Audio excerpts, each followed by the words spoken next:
자, 오늘 저희가 할 건요. 그냥 2500년 전에 옛날 이야기를 듣는 게 아니에요. 그게 아니라 고대 언어에 잠겨 있는 문을 열고 그 이야기가 원래 가졌던 느낌을 생생하게 되살려 보는 겁니다. 이런 질문으로 한번 시작해 볼까요? 인생을 송두리째 바꾸는 엄청난 깨달음의 순간. 대체 어떤 느낌일까요? 그 답을 찾으려면 시간을 훌쩍 거슬러 올라가야 하는데요.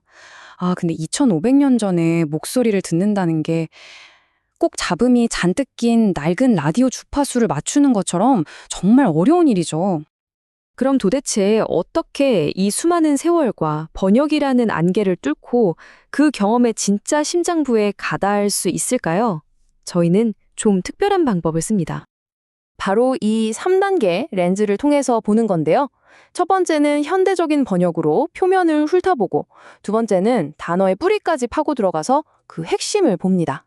그리고 마지막 세 번째 단계에서 그 핵심적인 느낌을 생생한 비주얼 스토리로 확 바꿔버리는 거죠. 자, 이야기는 이렇게 시작됩니다. 훗날 붓다가들 한 남자가 있었어요. 그는 답을 찾기 위해 당대 최고의 스승이었던 알라라 칼라마와 우타카 라마푸타르를 찾아갑니다. 정말 놀랍게도 그는 스승들이 가르쳐준 모든 걸 순식간에 마스터해버려요. 엄청난 정신 상태에 도달했지만 이상하게도 마음 한구석이 텅 빈 것 같았죠. 이게 다가 아닌데 뭔가 본능적으로 느꼈던 겁니다. 결국 그는 결론을 내립니다. 이 길은 내가 찾는 궁극적인 목표, 즉 니빠나로 이어지지 않는다. 자, 여기서 제일 중요한 질문이 나오죠. 그가 말한 니빠나라는 게 대체 뭘까요? 이 밑바나라는 단어, 그의 여정 전체를 꿰뚫는 정말 핵심적인 단어거든요. 여기에 바로 저희의 3단계 렌즈를 한번 들이대 보겠습니다. 자, 이걸 보통 어떻게 번역하냐면요. 소멸이라고 해요. 촛불이 훅 하고 꺼지는 것처럼 그냥 모든 게 사라져버리는 그런 느낌이죠. 근데 단어의 뿌리, 그 진짜 속뜻을 파고드는 고대 언어학적 분석, 니루티라는 렌즈로 들여다보면 완전히 다른 그림이 펼쳐집니다. 바로 풀려남이에요. 꽉 묶여서 옴짝달짝 못하던 매듭이 스르르 풀리는 그런 해방감 말이에요. 그러니까 이건 사라지는 게 아니라 오히려 진짜 자유를 얻는 거죠. 어때요? 느낌이 확 다르죠? 정신적인 극단을 시도했다가 실패한 그는 이번엔 정반대로 갑니다. 바로 육체적인 극단. 스스로를 고문하듯이 몰아붙이면 답이 튀어나올 거라고 믿었던 거죠. 그래서 끔찍한 고행을 시작합니다. 나중에 그는 이 시기를 세 가지 아주 강력한 비유로 설명했는데요. 첫 번째는 이거예요. 물에 흠뻑 젖어서 물속에 잠겨있는 장작으로 불을 피우려는 것. 가능할까요? 절대 불가능하죠. 욕망에 푹 빠져 있으면서 고통만으로 깨달음을 얻으려는 게 바로 이런 꼴이었던 겁니다. 두 번째 비유는요. 이번엔 장작이 마른 땅 위에 있긴 한데 여전히 축축하게 젖어 있는 상태예요. 불을 붙이려고 애쓰면 연기는 좀 나겠죠. 하지만 불꽃은 절대 피어오르지 않습니다. 이게 바로 세속은 떠났지만 마음속에 집착이 축축하게 남아있는 상태였던 거죠. 그리고 마지막 세 번째. 마른 땅 위에 놓인 바싹 마른 장작. 이건 불 갖다 대는 순간 활활 타오르겠죠? 이 비유가 정말 기가 막히게 보여주는 게 뭐냐면 깨달음이란 건 내적인 조건과 외적인 조건이 완벽하게 딱 맞아떨어졌을 때만 가능하다는 겁니다. 그의 몸은 말 그대로 뼈만 앙상하게 남아서 죽기 직전까지 갔습니다. 하지만 그는 깨달았죠. 이 지독한 길도 결국엔 또 다른 막다른 길일 뿐이라는 걸요. 그래서 그는 모든 고행을 그만둡니다. 제대로 음식을 먹고 몸을 추스른 뒤에 다시 명상을 위해 자리에 앉아요. 바로 이 극단이 아닌 균형의 순간에 진짜 돌파구가 열리기 시작합니다. 그때 정말 불현듯 어린 시절의 기억 하나가 떠오릅니다.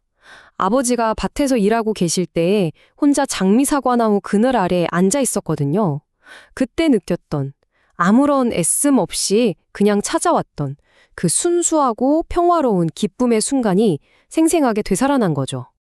기록에 따르면 이 결정적인 돌파구는 윈야나라고 불리는 아주 특별한 정신적 경험에서 시작됐다고 합니다.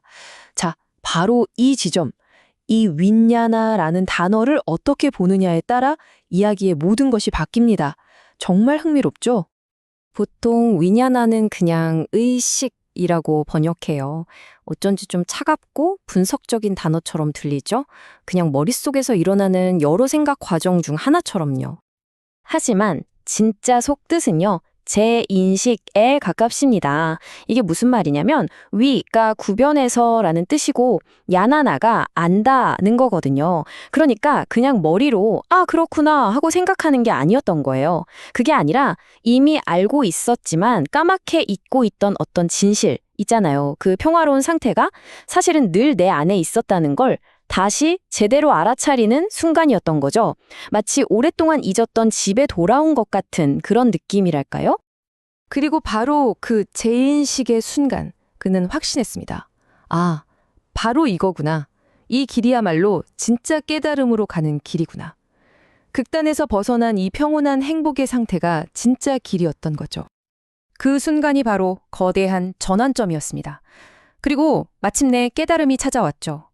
이 기나긴 여정이 우리에게 보여주는 건 결국 이겁니다.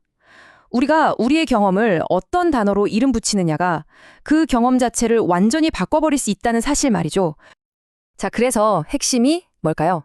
첫째, 진정한 해방은 나를 없애버리는 게 아니라 나를 꽁꽁 묶고 있던 것들로부터 풀어주는 거라는 것. 둘째, 정신적이든 육체적이든 극단적인 방법은 결국 막다른 길이라는 것. 그리고 마지막으로 가장 위대한 통찰은 억지로 답을 쥐어짤 때가 아니라 이미 내 안에 있던 단순한 진실을 다시 발견할 때 찾아온다는 겁니다. 이 이야기는 우리에게 마지막으로 이런 질문을 던집니다. 단어 하나를 살짝 바꿔보는 것만으로 2500년 전의 이야기가 이렇게 새롭게 살아날 수 있다면 지금 우리 삶을 이루고 있는 수많은 이야기들, 그 이야기들을 설명하는 단어들을 한번 새롭게 번역해 본다면 과연 우리의 삶은 얼마나 달라질 수 있을까요?